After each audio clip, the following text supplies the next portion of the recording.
Hello, and welcome to another Co-host Corner episode of Code and Pixels. My name is Kelly, and I'm once again joined by my amazing co-host, Adekunle. Thanks, Kelly. Today we'll be chatting about support in office hours. Ooh, I love talking about support. What does support look like for something like a design systems team? This is an interesting question because I feel like I've seen it handled multiple ways in different organizations, but I feel like it's one of those cornerstone things that we as a team, design system team, is we have to do. It could morph into many different ways, but I think the idea is where people are trying to use a product and it doesn't work, they reach out to the team. And as a design system team, you are trying to figure out how to help them to resolve that issue. So it's like with any, if you think about support overall, but that's the general idea. But I'm wondering how you view it. I think it's a little different than when you're talking about a traditional feature team versus something more centralized. For example, a lot of the times when they hit us up in a design system channel, it's very much there's a feature deadline and they need us to update a component by this date, or we've just lost $5 billion in revenue. So if you do not add this feature, if you do not add this capability of an icon being 2 pixels to the left of this content, that's a $5 billion issue that you've blocked this team from generating. So it can be stressful when you have all of these deadlines, and I'm saying deadlines like quoting air quotes around deadline, because ultimately it's a balancing game of priorities between what feature teams are acquiring, what's on your own roadmap, and just general run the business RTB.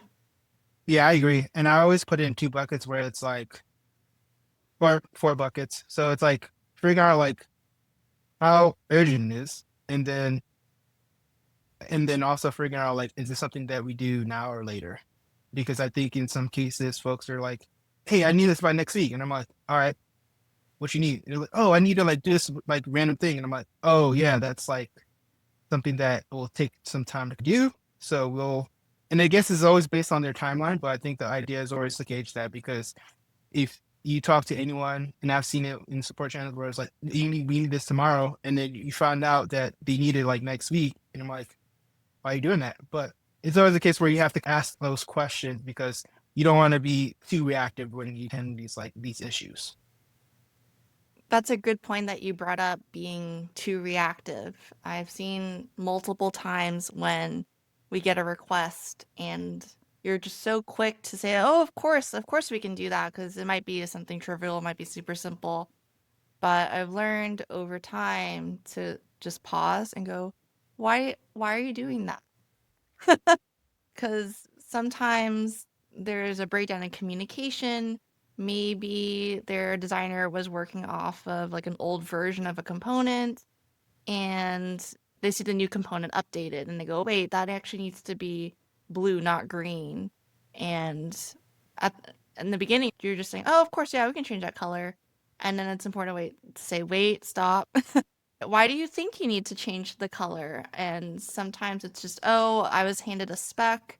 And so it's just important to understand the why before you answer, because a lot of times you might agree too quickly and that creates problems further down the line. Oh yeah, I've been Now I there just say before. no. No, I think that's a good point because it's always a case where if you take everyone's like feedback, then you end up with a mess. So it's a case where you have to ask. I go through like the five whys. So it's like, oh, I need to do X, Y, and Z. I'm like, all right, why do you need to do this? And then sometimes it's a valid reason. I feel like 80% of the time it's like, well, I think it looks good. And I was like, and that's where you have to say like, you have to say no. But I'm wondering like for you, like what does like a typical support issue look like and how do you like handle it? In our Slack channels, we have a workflow that we require teams to fill out because in the past, people would just drop in the channel, do at here, at channel. The worst practices you can do in Slack to alert all 2,000 people in that channel that you need help. So this workflow is great because what we have in there is, what team you're on. That's very important because we can understand who to reach out to, and maybe we have some context around what that team has been working on. So that's very helpful. We also want to understand what have they tried. I think a lot of the times people just ask, they just say, I need help. And that's very vague. And that's almost like just saying hello. And so once they fill out that workflow, we have a support Slack group that gets pinged. It's important to be transparent with the person asking for help to say, hey, we're discussing it, hold tight, and just to loop in any product managers or program managers, like folks that are beyond the working team, just to make sure that they're aware of any potential blockers or escalations that need to happen. Wow, Kelly, that sounds very official. Yeah, I mean, It's like it's almost like going through an official form. Like it's very you must go through these steps, which is good. I think it's good no, for both parties involved. yeah, I agree. And I recently tried out the workflow of like a Slack workflow where people just they have to fill it out before they could put a message in. And I see the value of it. And I think there's trade-offs because I think in some cases, if people can't comment, then they just feel frustrated and whatnot. So I think there's always depending on trying out what works for you and your organization. But I have a similar approach. Like usually there's a point person each week. So anytime someone has a question, we always want to understand like what component, like what is like the expected, what is expected and what's like going wrong. So if there's anything error, like if there's any errors, like they'll populate that. And then also like some sort of screenshot. So this could be a screenshot of like the actual component, or this could be a Loom video, whatnot. And then the point person is in charge of asking more clarifying questions. And then if there's stuff that they're unsure about, they go to the teams and they present the case like, hey, this is what's happening. Like, how should we handle this? Is there like a short-term fix? If not, we think about like, all right, this is probably going to be something that might take a while. So we will put it on like the roadmap. And then depending on like how urgent it is, this is will be on the roadmap like right now or something that's for like the week after. And then from there, respond back and then working with like the person that asked the question and say like, oh, we're going to work on this right now, or we'll create a ticket and say like, hey, this will be tackled next week. And I think hopefully like that's again, this is more a case of like you working with a smaller team and whatnot. But again, I think it's the thing you mentioned around like having that workflow makes sense because I've seen it where that whole entire conversation of like going back and forth is just basically like 3 messages right now. 20 So questions. I no, but I think that's the case. Like you want to limit because I've seen it where people are like they have like 10 questions, and I'm like, do you really need this? It's because I've talked to somebody and they're like, yeah, sometimes it's very intimidating or they don't have like time. So it's like, I guess it's like finding that right balance because you just don't want to go there and feel like you're in the DMV and just like adding all these like filling out these forms. But I think it's definitely useful. One of my favorite questions is, did you read the docs? And I love the honesty of no, I did not. I'm like, okay. Well, Well, I was like from my perspective, I was like, damn, you need to read the doc. But then I looked at the doc, I was like, oh, it looked like a novel where it's like all these words and whatnot. And I was like, okay, maybe there's a way we can like update the actual doc to make it more scannable. But that's also a good follow-up question because sometimes they're like, oh wait, I'm trying to do some other thing. I was like, oh well, you go into the doc, you see the props, like it's like, oh okay, I see it now. So sometimes you just need to give people a little nudge. yeah, little shame. Yeah, I wanted to touch on how do you balance that roadmap work versus something that came up from support? And also, a spicy question, should the person who creates the ticket also be the one who works on it? Oh, I have a lot of thoughts on that. So how I think about it. So if you are the person that's like handling like if you're on call, I think your job is just to facilitate it. So you get incoming requests, and if you're working like on call that week, you're probably not gonna work on any features because you just want to be available whenever. And the idea is that like you're able to facilitate that. If let's say someone else built this component. Like there's an issue with a table component. I didn't build it. My colleague built it. He has more context on that. Then it probably makes sense for him to handle it if it's something urgent. If it's not something urgent, then that's something that I will probably handle. But I think it's probably better to have the person that worked on it to take care of it because you have to get up to speed on like how the components working and all that other stuff versus like the person that built it might right away know what's the fix. So that's like my how I would like handle it. But I'm wondering like, what's your thoughts? I think just prioritizing what your team is working on and thinking about them is important as part of that balancing act between what your support goals are and your team goals. So, speaking of helping your team, we've been talking about just general async support through Slack and tickets. But when we're trying to help teams and protect our team's time, office hours are a great way to do that. Can you talk a little bit about what are office hours and what do we mean by when we say that? Yeah, great question. So office hours is similar to like how teachers do it. So they have a set time where this could be in person, but in most cases it's probably going to be Zoom. In most cases, it's going to be the person that's on call that's going to be facilitating it.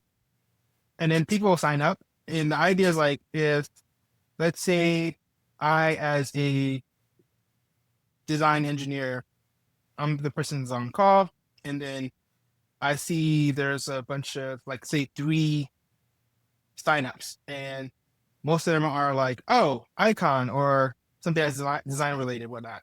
I'll like tag my colleague who's like, I would say like someone that's like either is working on that or just like someone that's like design in general within the design system team. And then I'm able to facilitate like, okay, this is the first thing we're going to talk about. And you're basically like the scrum master or like keep in charge of like, all right, we have 5 minutes for this, we have 10 minutes for that, just so that one conversation doesn't dominate the whole office hours. And then obviously if there needs to be additional follow-up, then that person that's on call will lead that charge. But that's how I would say how office hours is structured. And usually it's like an hour each week. If you're a bigger team, you might have 2 office hours and then have it for support different time zones. But that's how I would like say like office hours is structured. Do you have both designers and engineers attend? So I said yes. I would say the caveat is like you don't want the whole team to attend.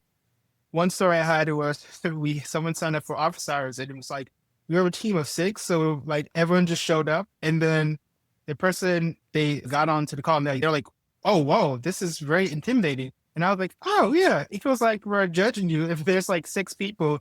After that, what we did is like we just have just one engineer and one designer to attend because it just makes it less of a presentation and more of like more casual.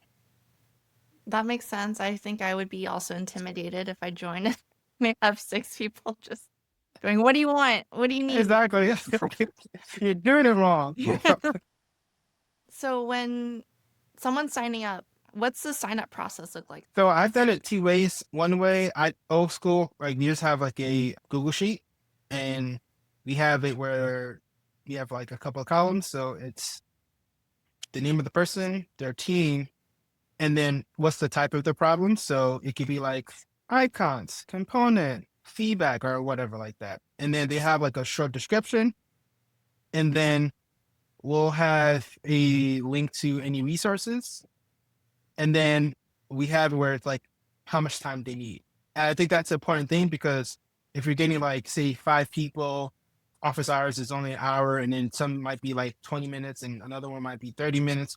We have to figure out like, all right, who should we prioritize, and then the next row or next column would be like how urgent it is. So is this something that like is like right now or something that you could wait? And that helps us to prioritize who like goes first and all that stuff.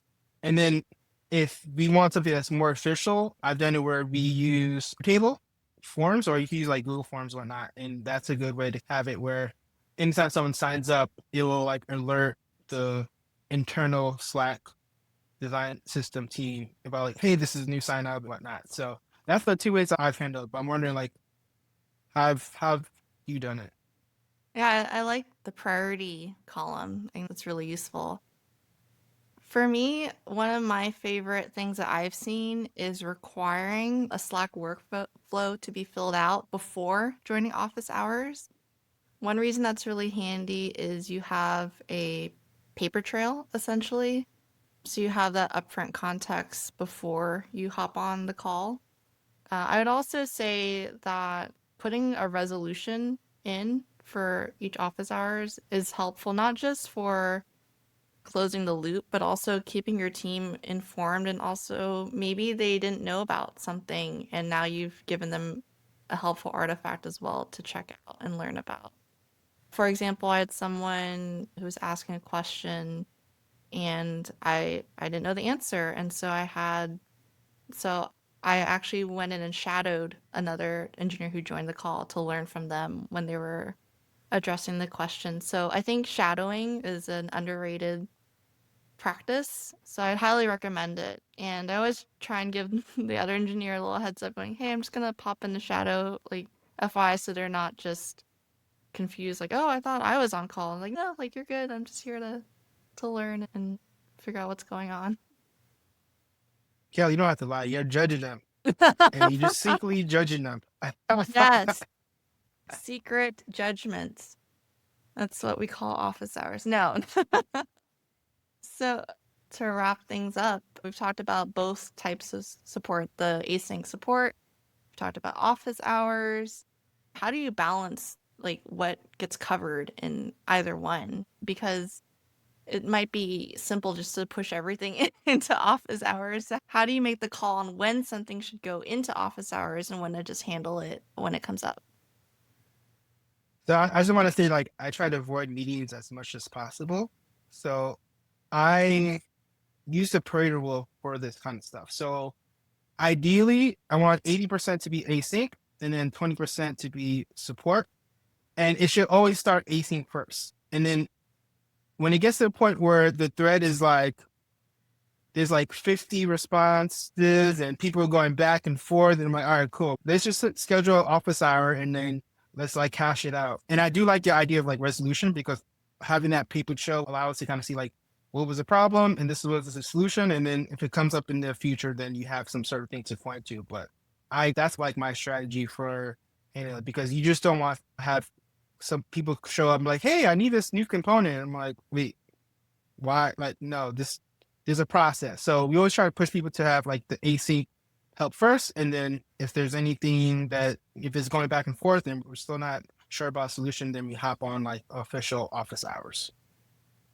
I wish there was a Slack integration where after like 50 messages in a thread, it goes, "Hey, this thread's going a little long. Why don't you sign up for office hours?" Because I've seen some gnarly threads. I've seen some out of control 150 plus messages, never ending. Whoa. Oh, it can get a lot of people have opinions and a lot of people want to participate sometimes, which is great. I love participation, but as you said, once you get to a certain point, maybe something like the dreaded M word meeting might be needed. Oh no. Oh no. But I think one of the worst things that I dread is when someone says, "Oh, can we just hop on a Zoom right now?" That's one of my biggest pet peeves because the whole point of something like opening a support issue is to have that asynchronous type of cadence. And so generally when someone says, "Hey, can you just hop on a Zoom?" Typically I redirect them and say, "Hey, we have office hours 2 days a week. Please sign up for one of those," because it takes you out of the zone. Like Hmm. you're not maybe you need time to research, and hopping on a Zoom is just typically an inefficient way to spend that time because chances are you're just on the Zoom reading the docs anyway. Riveting content. Yeah. And I don't like I break that rule sometimes, especially if it's like an intern or someone that's junior because they might need additional help. But my first like in my head, I'm like, oh hell no. But then my official response is like, hey, I don't have time to like hop on Zoom right now. let's sign you up for the next office hours and whatnot. So that's official. But from like, I think you're right. You don't want to, again, you don't want to be too reactive because I think a lot of times things could be going on and you like jumping from one problem to another. And then you wait, hold on, let me take a step back and think about it or talk to my team. And then once everyone's online, then that's when you use that time in the office hours to say like, all right, cool. Like this is what we talked about. These are the solutions. What's your thoughts? So it's more practical and also like streamlined. I like that distinction. You have like public facing adequate light and the internet. Oh, hell no. Yeah, that's literally me all the time. I'm like, I say something in my head. All right, cool. Let me put it in more of a corporate, like corporate me, and it sounds more pleasant. Speaking of the PC appropriate reactions, why don't you share your closing thoughts on what we talked about? Yeah, for sure. Anytime I'm thinking about support or office hours, it's one of those pillars of design system work, especially as an internal team. You should always make time for it and do in a way that is not affecting your proactive work. Again, a lot of the stuff is going to be reactionary, but you want to have some sort of process that allows you to identify the problem, work through ideas, and then come up with solutions. So I think that's like my closing thoughts. What about you, Kelly? I think with design systems, you have multiple customers. You have the end users, and then you also have your developers who are your first customers that get your components. But then you also need to remember your team. So when you're thinking of prioritization, I find that you want to prioritize team happiness, happy team, happy customers, and just taking that pause, taking that break. You want to make sure that your team is happy, that you're not overcommitting anything, just making sure you're documenting things, prioritizing the tickets so that there's team awareness of any incoming requests, and not to bite off more than you can chew. Because as a people pleaser myself, it is hard. But in the long term, when your team is happy, everyone's happy. Oh, that's a good way to end it. When your team is happy, everyone's happy. We should make that into a shirt. Well, I guess that's it. Cool. All right. Well, have a good day, everyone. We want to thank you for tuning into this episode. For more content, feel free to explore our previous episodes on codeandpixels.fm. And don't forget to subscribe to our newsletter for updates on upcoming episodes. Also, feel free to connect with us on social media at Code and Pixels FM. Y'all have a great day.